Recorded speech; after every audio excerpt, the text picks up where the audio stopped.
orúkọ Jésù, ní orúkọ Jésù, ní orúkọ Jésù. Ọlọ́run a dúpẹ́ láàárọ̀ ìgbà ọpẹ́ wa. Ẹ̀yin gan la fẹ́ rí láàrin wa. Olúwa sọ̀kalẹ̀, Olúwa sọ̀kalẹ̀ nínú ọ̀rọ̀ rẹ. Olúwa sọ̀kalẹ̀ nínú ohun gbogbo. Olúwa sọ̀kalẹ̀ wá ṣàárín wa. Olúwa jọba, Olúwa kúnnú mi, Olúwa gbé mi wọ̀ lórúkọ Jésù. Gbẹ̀yìn tẹ́ ń wò mí kẹrí tí yín ṣe láàárọ̀ yìí. Àdúrà òní kò ní ṣe tiẹ̀ tì lórúkọ Jésù. Olúwa kó yà ó sí mímọ́. Ìwọlé àti ìjáde ẹlẹ́ni kó má mi wú lọ́wọ́ o. Ohun tó ń lọ gbà yẹn kó rí gbà o. Àdáwọ́lé ẹ̀yẹn kó yọrí sí rere o. Lẹ́nu iṣẹ́ ẹ̀yẹn kó tata jèrè, kó ráàánú gbà, kó rí ẹ̀tọ́ gbà, kó ṣàṣeyọrí, kó ríṣẹ́ gbà lónìí, kó ráàánú gbà. Àṣẹ tó ńlá kó jọ kó lọ́wọ́ kó fi fún ọ. Ẹ lọ rí kẹ́bọ̀ rí lórúkọ Jésù. Gbogbo wa pátá, Olúwa wà pẹ̀lú wa. Olúwa gbóhùn mi ṣàṣẹ. Jẹ́ kí ògo kó jẹ́ tiẹ̀ Jésù, kí ìbùkún kó jẹ́ tàwọn ọmọ ẹ̀. Ògo ní forúkọ rẹ. Ẹni tó mú wa lọ láti ìjẹta tó tún mú wa padà wá sórí ètò ìláyọ̀ àti àlàáfíà. Ògo ní forúkọ mímọ́ rẹ. Lópin ohun gbogbo, Olúwa jẹ́ kí ògo kó jẹ́ tirẹ̀, kí ìyìn jẹ́ tirẹ̀ o, kí àánú ìbùkún ńlá kó jẹ́ ti gbogbo wa. Ògo ní fún Kristi Jésù Olúwa wa. Àmín, àmín, àmín lórúkọ Jésù Kristi. Mo kí yín láàárọ̀ yìí lórúkọ Jésù Kristi. Ẹni tó pè mí tó rán mi níṣẹ́, ọ̀ràn mọ́ níṣẹ́ fún rẹ̀ tó tún fàyà àti gbogbo ènìyàn ni mo kí èní àsán yín o. Ẹ jọ̀ọ́ ẹ yára láti gbọ́rọ̀ léni, kẹ́ lọ́ra láti fèsì. Ẹnikẹ́ni tó bá dẹ̀ fẹ́ rìnrìn àjò, ẹ ka Psalm 23 kẹ́ tó máa lọ, àbí 27. Jésù àdìyìn mú ọ, ààbò tó dájú yóò wà lórí yín o. Ọ̀rọ̀ Ọlọ́run tí mò ń bá wa sọ lọ, òun náà ni mo pè ní deliverance. Mo sọ fún wa lọ́jọ́ nípa àwọn kan ló ní kí n sọ padà lóyìnbó. Mo lè máa sọ Yorùbá díẹ̀díẹ̀ láàrin ẹ̀. Mo ti sọ ní Yorùbá, ṣùgbọ́n àwọn kan béèrè fún òyìnbó ẹ̀ pé àwọn fẹ́ kó yé àwọn dáadáa. Ọlọ́run á wà pẹ̀lú yín. Ibi tí mo sọ̀rọ̀ dé ní oppress. Mo jẹ́ ká mọ ìtumọ̀ rẹ̀. Mo ti sọ ìtumọ̀ ẹ̀ fún wa. I said to be delivered is to untie, to remove, to lose, to release from evil spirit, evil captive, evil disorderliness. I said you don't need to be a slave to the spirit of infirmity anymore. I told you about the word of God, how it works, and I told you all you need before you are delivered. I said you need to praise God, to have faith, to fast and pray. And I said who are the people that needs to be delivered. I said the oppressed, the possessed, the suppressed, the depressed. And I've discussed with you on Monday the oppressed, the suppressed. I started again from the possessed. Praise the Lord. People with evil spirits, people that are possessed like spiritual wife or husband, people that eat in the dream, sexual intercourse in the dream, they have dream. They are likely to have an untimely death, late marriage, death in marriage day, on marriage day. They can be delayed in childbearing. They need to be delivered. And the Lord has given to us power. Matthew 28, verse 18 says, and Jesus came and spake unto them, saying, all power is given unto me in heaven and earth. And in earth, go ye therefore and teach all nations. He has given to us power. Jesus came and spake unto them, saying, all power is given unto me in heaven and earth. So he has given to us power to deliver, power to pray, power to heal, power to destroy every power of evil spirit, every authority. All power is owned by Jesus, and he has given the power to us to operate. So we have power over evil principality. We can deliver. Once God has given you that gift, because it's not everybody that is giving that gift of deliverance. Don't put yourself in what you don't know, in what you don't have that can give you problem. If God gives you power to do it, then do it. If he says you should be doing it, be doing it. The one that sent you is with you. He will support you, he will back you up. So you can destroy evil spirits. You can send ablaze every power and authority of evil spirits.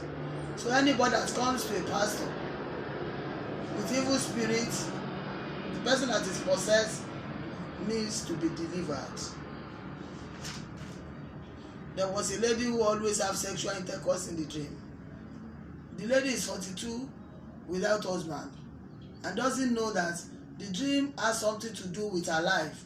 One day somebody leaded her to a deliverance minister and they started praying, because every man that sees her like a man, not woman. The man of God saw this vision and said she should fast for 3 days. After he told her to come for deliverance, she did deliverance, and in their dream, in that lady's dream at night, after the deliverance, the spiritual husband came to sleep with her, but she pushed him away. He couldn't have that power. If you are not delivered physically, you won't be delivered spiritually. That husband came after the fasting and prayer, after the deliverance, again in the midnight, and the woman pushed him away because he has God power that is beyond. She is delivered, and the spirit husband fell and died in the dream. The 10th day, she met her own husband because God has delivered her. So you also can be delivered from every evil authority. Number 4, the depressed. People that are tired of living on earth, that doesn't want to live on earth again because of their problem, because of what they are going through. Like a student who always fail a JAMB or WAEC. Every year he did exam, he always failed. He failed JAMB, he failed WAEC every year. Now he decided to commit suicide.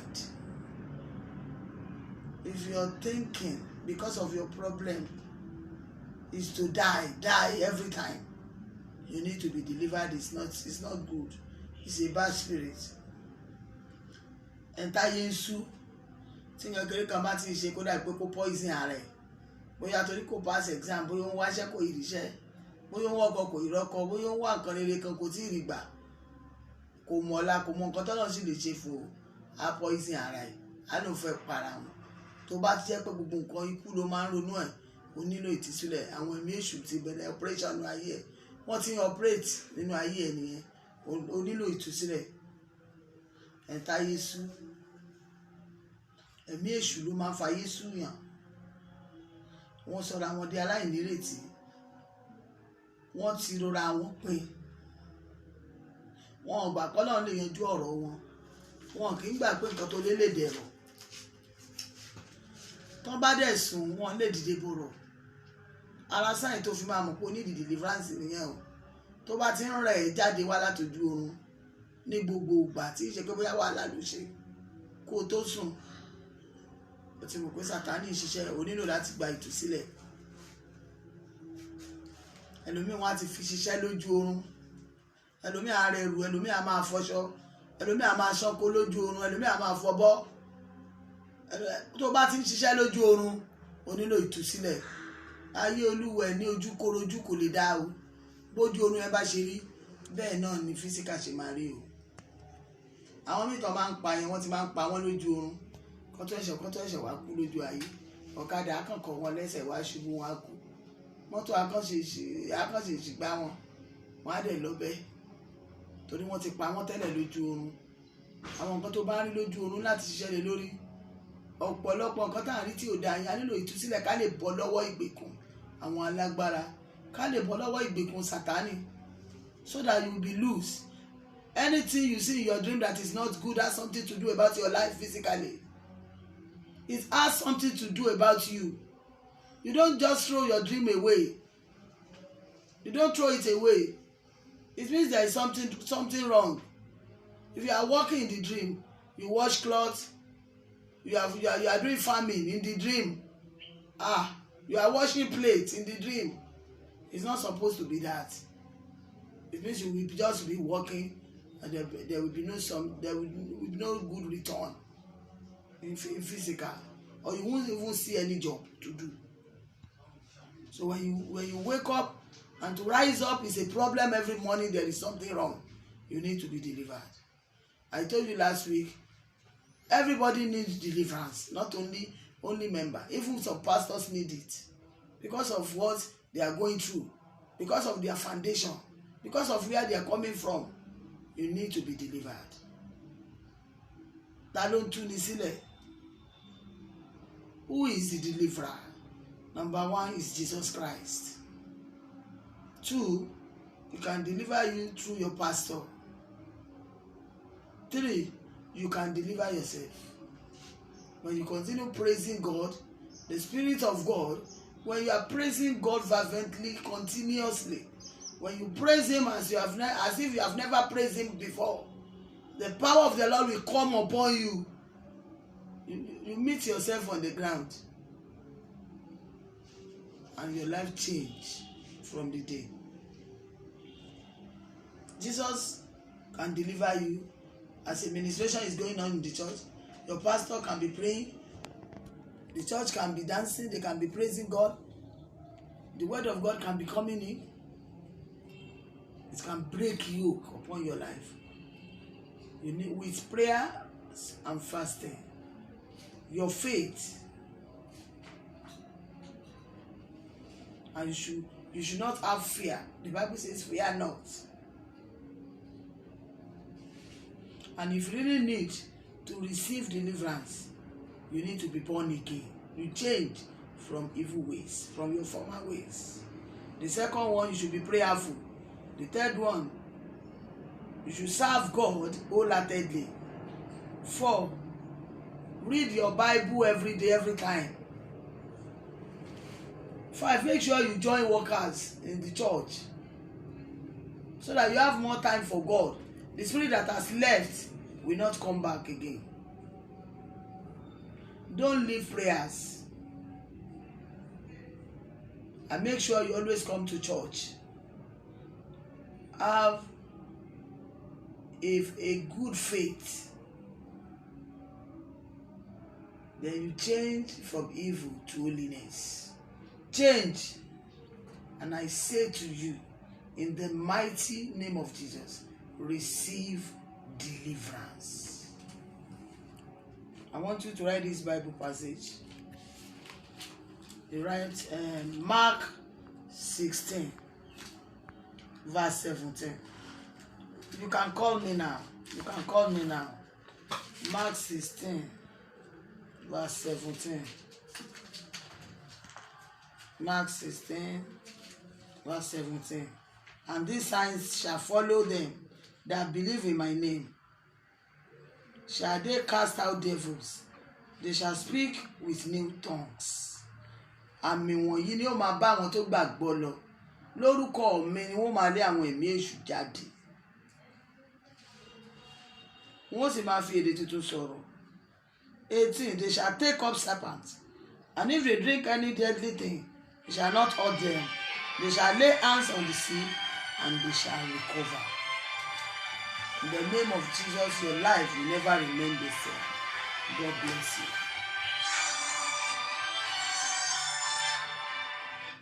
God bless you this morning. Good morning. Ẹ káàárọ̀. Orúkọ Jésù. Agbára tó ń takori rẹ kó ló akúdáná sun. Ọ̀rọ̀ tá a ti lè sọ sí ọ láti ìpìlẹ̀ pé má ṣe nǹkan yìí tó lè máa dà ọ́ láàmú kọ́lọ́hún kó ṣẹ́gun ẹ̀. ní màsáìdá káìdá síra ilẹ̀kùn àánú kò ṣí fún ọ.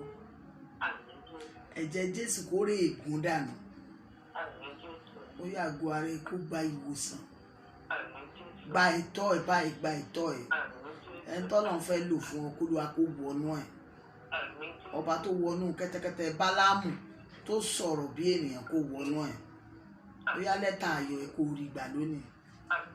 Ẹ̀jẹ̀ Jésù Kristi ṣe ìdìdí ẹ̀. Jésù Olúwa wa. Mo rí kó gbàwé ayọ̀, àwọn ọmọ gan máa gbà á. Kọ́dún tó parí ohun ayọ̀ àfojúrí yóò wọlé ẹ̀. Olúwa ní mo rán ìbùkún ní ọmọ mi, má bẹ̀rù.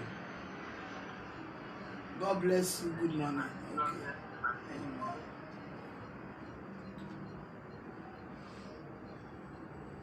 Ẹ bá mi gbé bàbá ga o, ẹ gbé ga. Ẹ bá mi gbé Jésù, ẹ gbé ga. Orúkọ Jésù. God bless you. Good morning.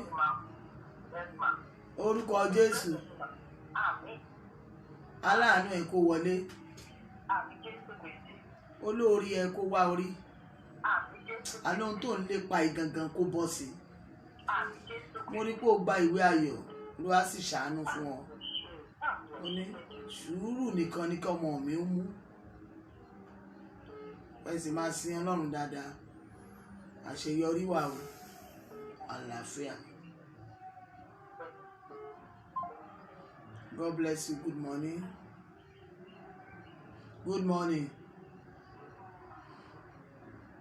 Orúkọ Jésù. Ìṣẹ́gun pípé kó jẹ́ tiẹ̀. Àwọn tọ́lọ́run rán sí ọ kí wọ́n jíṣẹ́. Gba ìbùkún owó. Gba ìṣẹ́gun pípé. Gba àṣeyọrí ńlá. Ọ̀nà ṣí fún ọ lónìí.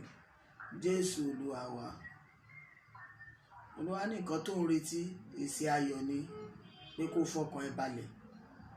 Àlàáfíà o. God bless you. Good morning.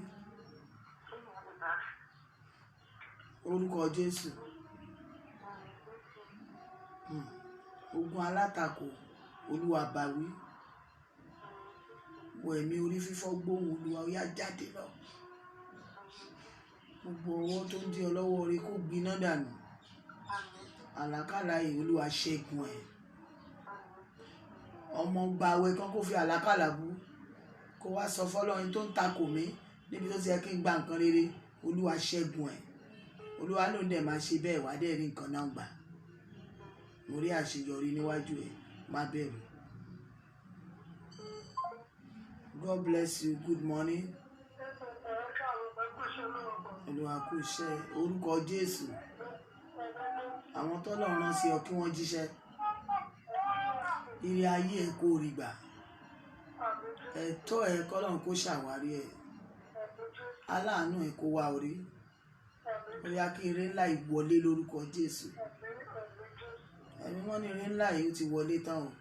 Ó ní kí nǹkan kìlọ̀ fún ọ, ó ní gba ẹ̀mí sùúrù láàyè.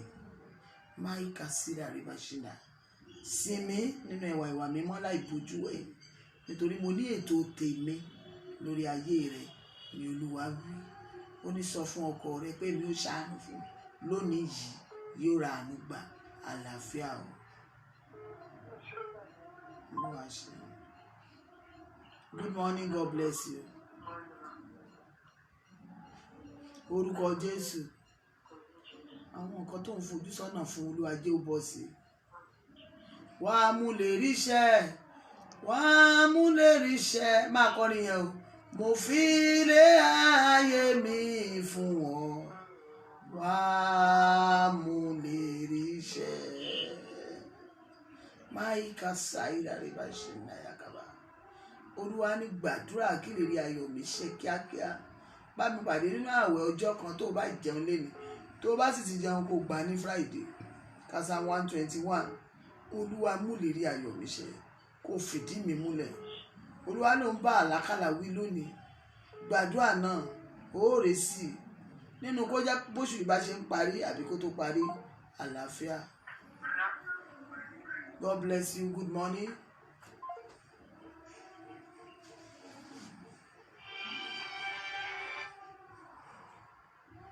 God bless you. Good morning. Ẹ káàárọ̀ sà o. Orúkọ Jésù. Ìlépa ẹ kó bọ́ sí. Ẹ̀tọ́ ẹ kó rí gbà. Gba àṣeyọrí kó di aṣẹ́gun. Ìwé ayọ̀ ẹ kó tẹ̀ ọ́ lọ́wọ́. Pariwo níbi tó wà pé ogun tó ń jà mí ṣẹ́ lónìí. Máa rí bàsílà. Iná síwájú ogun rẹ lọ. Ojú ọ̀tá rẹ run. Ogun tí ò ṣe sá fún yìí. Ó yá gbiná dànù ní orúkọ Jésù. Not in my name, but in the mighty name of Jesus Christ. Your life will never remain the same. Olúwa Ọlọ́run ló ṣe ogun ńlá kan fún ọ. Láti ìsìn òní má mú bọ́ mọ́. Nǹkan á dẹ̀ máa bọ́ sí. Ṣùgbọ́n tó bá ń lépa nǹkan má sọ fún yàn. Lọ fún kó kan lọ fún rẹ lọ yanjú ẹ̀ yóò sì bọ́ sí. Ètò dẹ̀ dáwọ́lé yóò bọ́ sí. Olúwa Ọlọ́run àwọn ọmọ ogun wí. Sábà máa ka Psalm 27 àlàáfíà fún ọ.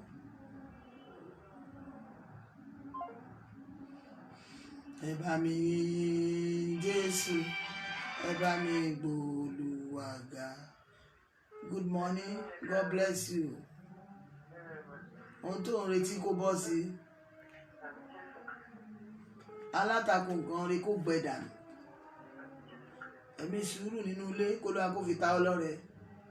Gba àṣeyọrí lónìí. Jésù Olúwa wa. Olúwa ní kó máa ní sùúrù. Ní èmi ó gba ògo rẹ padà fún ọ. Èmi ó sì ṣàánú fún ọ. Ibi tó wà yẹn ní sùúrù náà. Má fi wàdùwàdù rédà lórí ìkọ́. Ìyẹn ni pé kó má sáré onísùúrù. Àlàáfíà o. God bless you. Good morning. Good morning. Orúkọ Jésù. Àwọn tó promise ẹ kàn fulfill ẹ. Ogun ẹnu iṣẹ́ ẹ kó ṣẹ́. Onílara alátakò nǹkan rí. Olúwa bá wí. Gba àánú kó gba ìtọ́ ẹ. Gba ìyanu kó di aṣẹ́gun lónìí. Jésù Olúwa wa. Olúwa ló rán àánú sí ọ. Ó sì rọ òjò ìbùkún. Yára láti gbọ́rọ̀. Kó lọ́ra láti fèsì. Àlàáfíà.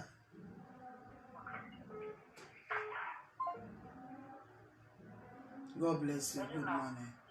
Hello. Orúkọ Jésù.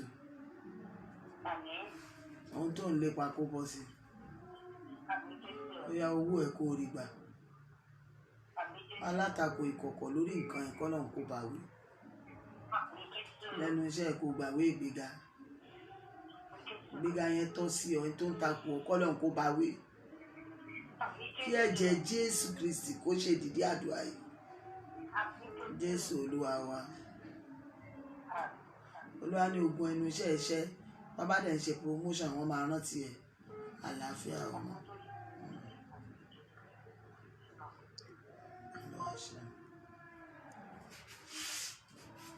Ọkàn mi yìn ọba ọ̀run. Mú ọrẹ wá sí ọ̀dọ̀ rẹ. God bless you. Good morning. Ẹ káàárọ̀ o. Olúwa kó súre fún ọ. Àwọn àdúrà rẹ kó ṣètẹ́wọ́gbà. Àwọn iṣẹ́ t'Olúwa ti ṣe pàtì. Olúwa parí ẹ̀. Ọlọ́run ní purpose lórí ayé ó ṣàn pariwo sìnmí ni. Tó bá ti sìn mí, màá já ire rẹ gbà. Tó bá ti sìn mí, màá wù ọ́ sàn pátápátá. Tó bá ti sìn mí, màá gba ẹ̀tọ́ ẹ̀ fún ọ, màá dẹ̀ tún ayé ẹ̀ mọ̀, màá fi di ẹ̀ múlẹ̀. Ṣáà sìn mí nìkan pẹ̀lú ọkàn kan. Mú kà sáǹdà àríbàṣìdà. Ó ní kì í ṣe pé kó lọ lé wòlíì kan lénìí, kó lọ lé wòlíì kan lọ́la. Màá ṣe ká pátá yàrá. Olúwa ní dúró tì mí nínú ìjọ tó wà. Níbẹ̀ ni èmi ó ti ṣòrí àṣepé àwọn tó yẹ kó o ti gbà nígbà tó o dúró tọkàntọkàn wàá wá rí gbà. Olúwa ní mo wà pẹ̀lú rẹ̀. Mo gbọ́ ẹ̀bẹ̀ ìkọ̀kọ̀. Ẹkún tó ń sun sínú òní èmi ó yanjú. Ọ̀nà ńlá o sì rí ẹ̀tọ́ gbà. Àlàáfíà fún ọ ní Olúwa Ọlọ́run àwọn ọmọ ogun wí. Amen. God bless you. Good morning. Orúkọ Jésù. Lọ ṣe rere, lọ ṣe rere. Àṣẹ ni mo pa mi ò dá lábàá. mo dúró lé Kristi àpáta ilẹ̀ mìíràn iyanrìn ni ohun tó búlọ̀kì ọ̀nà ẹ̀yẹn k'Olúwa dáná sun mo ìsìntàkàbà rí àsìdàkàbà. I break every blockage on your road in the name of Jesus, because we are given a name that has authority on other names. It superseded every authority. The power that is above breaks every yoke upon your life. In Jesus' name. Olúwa ṣẹ́gun fún ọ ó sì yanjú ẹ̀. Mákàsíndà ọwọ́ tí mo rí yẹn mo rí tó gbẹ̀dànù nígbà tí mo gbàdúrà fún ọ. Olúwa ní ohun tí ò ṣeé ṣe yóò ṣeé ṣe. Máìkàsíndà ríbà ṣìndà kàbà. Tó o bá gẹ̀ẹ́tì mímọ́ padà wo prógráàmù ìwà rí èsì yẹn mo sọ tán fún ọ ó rí àánú gbà o. Hello ẹ káàárọ̀ o. Àánú tó ń retí á bọ́ sí o. Ó máa bọ́ sí. Olúwa ló sọ bẹ́ẹ̀ fún mi. Ó ní sọ fún ọmọ mi pé àánú tó ń retí yóò bọ́ sí. Ní kásántárí àsìdá. Ó ní tó bá bọ́ sí ó ní kó fi di nǹkan rẹ̀ mú. Màṣírí mo ṣàǹdà kàbà. Ìyá sídà káyidà sídà. Má dá sọ̀rọ̀ láàrin èèyàn méjì tí ń bẹ ní sàkání ẹ̀. Ó gbọ́dọ̀ dá sí ọ̀rọ̀ wọn. Èmo sì ń dá àyà kàbà. Olúwa rán àánú ńlá àlàáfíà fún ọ. Jésù Olúwa wa. Ní sùúrù.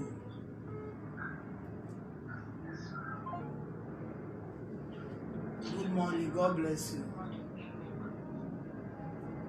Kí lẹ fẹ́ kí n ṣe fún yín? Mo ti jíṣẹ́ Olúwa. Olúwa ní kó gbààwẹ̀ kó sọ fún òun Ọlọ́run kó ń ṣàṣepé iṣẹ́ kó gbà kíákíá. Ìsídà kó jẹ́ òpin oṣù tàbí ìbẹ̀rẹ̀ oṣù tuntun ó máa rí sí ayọ̀ àlàáfíà. Kó ka Psalm 27 kó ka Psalm 121 kó fi gbàdúrà ààwẹ̀ kan. God bless you. Good morning. Àlàánú mi ló jẹ́ olóore mi ni ó mọ̀ pé mi ò lẹ́nìkan ó sì fàánú gbà mí ó sì fàánú gbà ọ́ ó sì fàánú gbà mí. God bless you. Good morning. Orúkọ Jésù àlákàlà yìí Olúwa ṣẹ́gun ẹ̀. Olúwa ṣẹ́gun ẹ̀. Àgọ́ ara ẹ̀ kó wà ní àlàáfíà. Àgọ́ ara ẹ̀ kó wà ní àlàáfíà. Ẹ̀tọ́ tó fẹ́ gbà kó rí gbà. Ẹni tó súnmọ́ yìí tó kàn máa ń promise ẹ lójoojúmọ́ tí ò kí ń fúnfún ilé ẹ̀yẹ Olúwa wọnú ẹ̀. Ẹ̀mí àwọn inú ẹ̀kọ́ náà lè jáde kí wọ́n rí ẹ̀tọ́ tiẹ̀ gbà. Gbogbo ibi tí ẹ̀tọ́ ẹ̀ wá há sí báyìí Olúwa kó gbà fún ọ. Àbárẹni tó ń kúnlẹ̀ tó ń bẹ̀bẹ̀ tí ò fẹ́ fi ẹ̀tọ́ ẹ lẹ̀ mo ká sàtàrí à ọwọ́ Ọlọ́run tó ń gba ẹ̀tọ́ ẹni fún ni by force kó lọ gbà fún ọ. O ní láti ní sùúrù láàrin ẹbí ẹ. O ní láti ní sùúrù láàrin ẹbí ẹ. Jẹ́ ìjàjà mi tán. Àwọn nǹkan kan wà àdúrà ló fi sí. O ní fi ṣe physical fight. Mahida Saida Kaida Saida ni àṣìndàyà. Musa Tayakaba. Èmi ni mo máa ń gbèjà, èmi ni mo máa ń tàṣírí. Èmi náà ni mo máa ń ṣàánú fọ́mọ mi. Tí n bá fẹ́ ṣàánú fọ́mọ mi, máa tú àṣírí ìkọ̀kọ̀. Mo sàrí àsìdàkàbà. Má gbèjà rẹ̀ torí ìwọ kọ́ ló ń tú àṣírí. Ìrìbò ṣàǹdàkàbà. Mo la ọ̀nà níbi tí kò sí ọ̀nà. Mí ń darí bá ṣìndà. Èmi Olúwa súre fún ọmọ rẹ̀. Sọ fún pé kó sìn mí bí mo ti fẹ́. Yóò ra àánú gbà àlàáfíà o. Amen.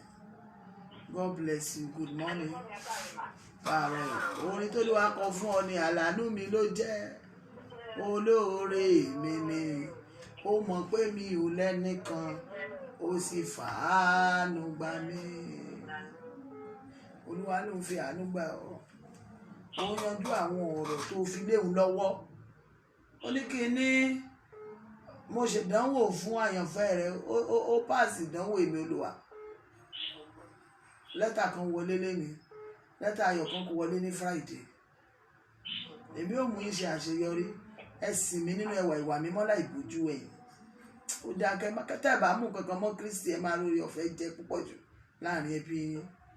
Ó ní mo tan ìmọ́lẹ̀ yín, òkùnkùn kò sì lè borí ẹ̀. Ọlọ́run máa fara hàn ó. Olúwa ní kó sọ fún òjíṣẹ́ Olúwa, àlàáfíà fún ọ, kò séwu. Amen. God bless you. Good morning. Ẹ káàárọ̀ o. Orúkọ Jésù. Àwọn tó ń tako ayé ẹ̀ kọ́ ló ń bá wọn wí. Àwọn tó ní ayé ẹ̀ lára kí iná ó jó wọn.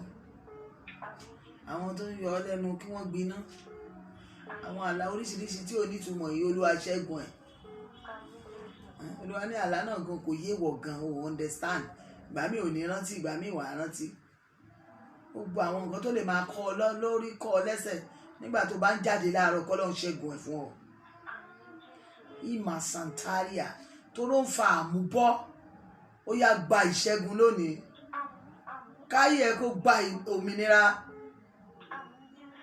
Jésù Olúwa wa. Olúwa ní gbà àwẹ̀ kan fún ìṣẹ́gun tó pé lórí nǹkan tí mo sọ yẹn. Kí nǹkan ẹ lè máa bọ́ sí. Kó fi Psalm 27 gbàdúrà. Àlàáfíà fún ọ. Amen. Good morning. God bless you. Amen. Orúkọ Jésù. Mo fi bú nínú ayé ẹ̀mí inú rírun. Gbogbo ìdíwọ́ ọmọ bíbí tó ń lé ọkùnrin sá, ó yá jáde lọ. Àmì ìkórìíra jáde lọ. Àyà yóò pa àwọn àlejò. Wọ́n sì fi ìbẹ̀rù sá jáde níbi kọ́lọ́fín wọn. Àlejò nínú àgọ́ ara yóò yá jáde lọ. Àmì àmúbọ̀n rere jáde lọ. Ìrìbà sí ìdàkà ìdásídà. Ogun tó ń jà ọ́ látọjọ́ pípẹ́, ó yá gbiná sọnù. Gbogbo aṣọ tó yẹ kó wọ̀ tí ò yẹ kó wọ̀. Aṣọ tó ti wọ̀ ṣùgbọ́n tí ò yẹ kó wọ̀. Tó pe ìmísí tí ò dáa sínú ayé ẹ. Ó yá agbára burúkú náà kó jáde kó gbiná dànù. Wọn àlákàlà aládàradà.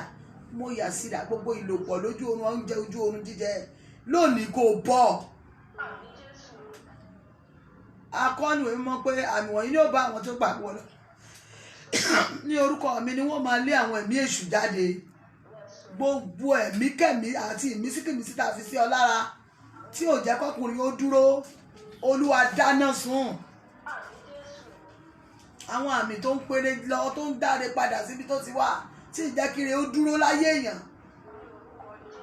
Mí ìkànsàtàyàbà tó wà fẹ́ ti iṣẹ́, tó wà fẹ́ ti ìrìn àjò ẹ jáde kó gbiná sọnù. Ayé ẹ kó nítumọ̀. Gbọ́ ohùn Olúwa. Friday, Saturday, Sunday ọ̀sẹ̀ yìí kó gbààwẹ̀. Tọ́lọ́jọ́ tí èèyàn bá rí ibi ló yẹ kó wọlé, má dájọ́ sí o. Kò sí bó ṣe nira tó bó jẹ́ di 12 gbà á.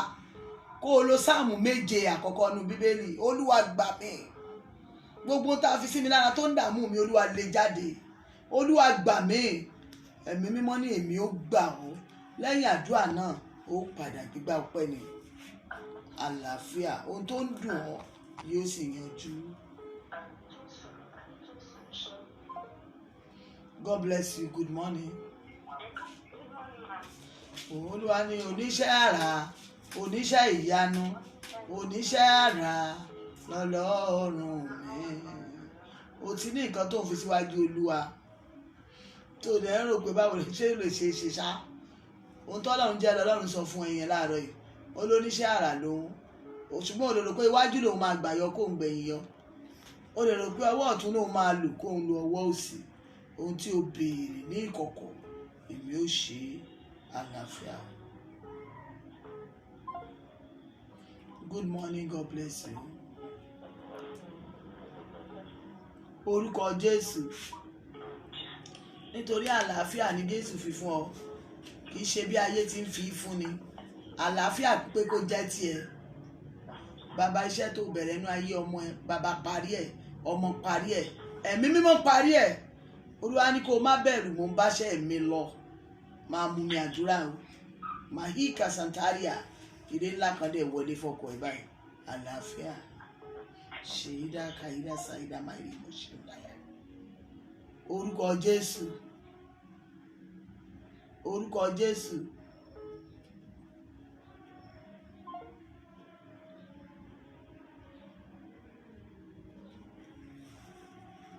Èmi tọ́pẹ́ tọ́ sí mo mọ́ra mi, èmi tó ń fojoojúmọ́ rí oore ọ̀fẹ́.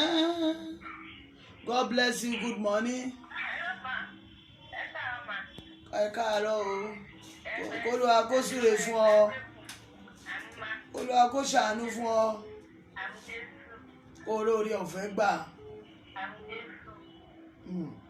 Gbọ́ b'Olúwa ti wí, túbọ̀ fi ayé ẹ fún Kristi lọ́tun, kó o sin Ọlọ́run dáadáa bó ṣe fẹ́.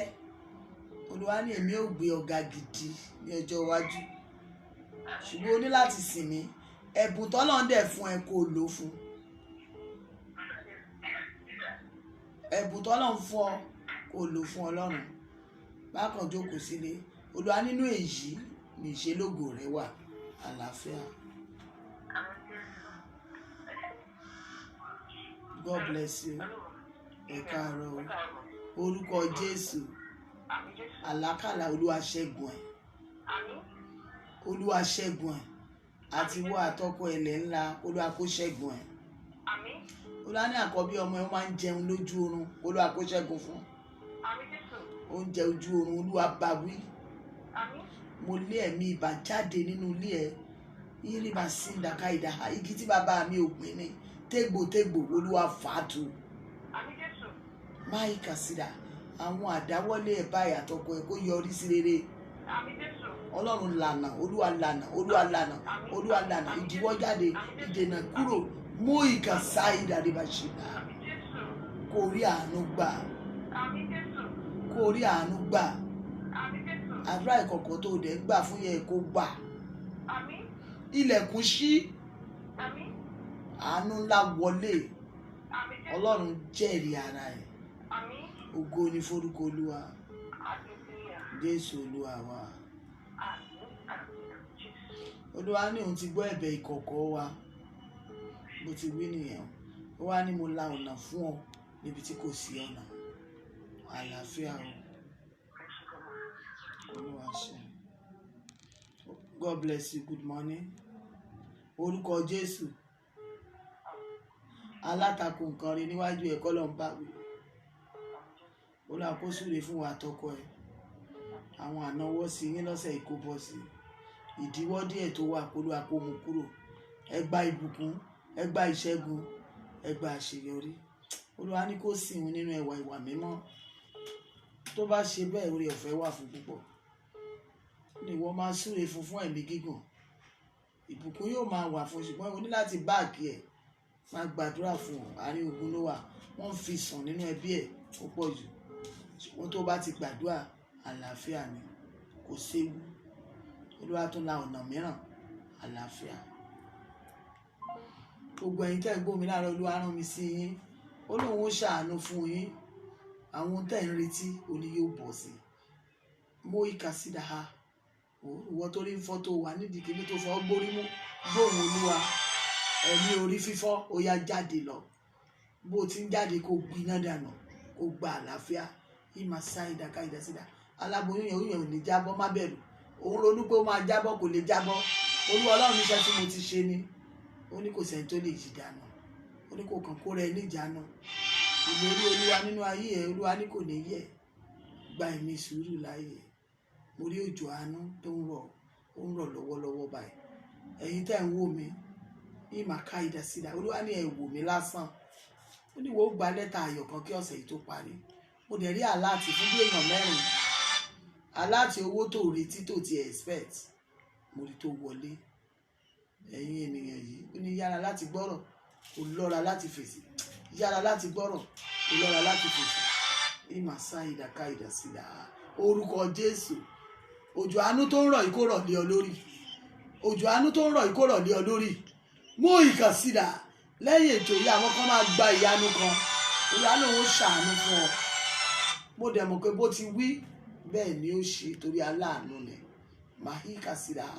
bàbá mo dá ọpẹ́ ìyìn ògo ọlá padà fún ọ fún iṣẹ́ ìránṣẹ́ tòní ọ̀ràn mọ oníṣẹ́ fàyàtì olóòpó àjọbọ ògo ni fún ọ ògo ni fún ọ ògo ni fún ọ. Mo dá ọpẹ́ mi padà sọ́dọ̀ ẹni tó lọ́pẹ́ mo dá ọpẹ́ padà sọ́dọ̀ ẹni tó lọ́pẹ́. Olúwa ẹ ṣé Olúwa ẹ ṣé Olúwa ẹ ṣé Olúwa ẹ ṣé Olúwa ẹ ṣé fún iṣẹ́ ìránṣẹ́ tòní ẹ̀yin lẹni iṣẹ́ ọ̀ràn ọmọ oníṣẹ́ tó tún fàyàtì kí ni mo jẹ́ mo lóore ọ̀fẹ́ gbà ní Olúwa ẹ ṣeun o gbogbo ẹ̀yin tẹ́ gbóhùn mi lénìí ire tẹ́ gbà yóò jẹ́ àjẹmọ́nú ẹ̀mí tí ń gbọ́ràn Olúwa kó fi fún yín ẹ lọ gba àṣeyọrí yín o ire lẹ máa mú wọlé gbogbo ẹ̀yin tẹ́ jáde lọ ṣiṣẹ́ lénìí ìwọ tó wà lé ilé tó wà ire abá ọ ńbẹ máì rí bàṣílà òjò àánú ni mo rí Jésù Olúwa wa àmín àmín àmín lórúkọ Jésù hallelujah hallelujah hallelujah ògo Olódùmarè.